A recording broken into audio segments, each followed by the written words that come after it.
one strategy that's going to solve this problem. You have to do a number of different strategies to try and break through it. But again, you know, do you have a comment?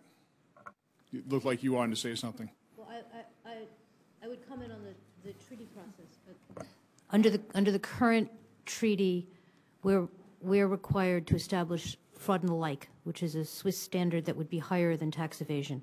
Under the protocol, it's a relevance standard, and under the protocol, it's a relevance standard to any tax enforcement.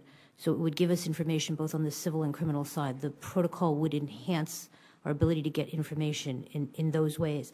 To answer your question, Senator, on why, on how to allow Switzerland to maintain its banking system for other reasons and eliminate this, I think the protocol goes a long way toward addressing that issue, as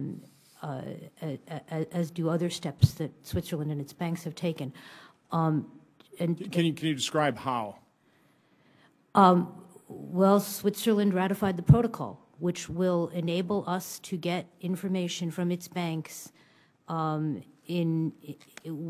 we need it for tax enforcement reasons, in a far simpler approach than not. Separately. But that is going to require us to actually have knowledge that there may be some fraudulent activity occurring, correct? Or not? Senator, we need to be able to say that the information that we're looking for is relevant to our tax enforcement efforts. Senator Levin is correct that the Swiss did enact this legislation saying that there would need to be involvement shown by the banks.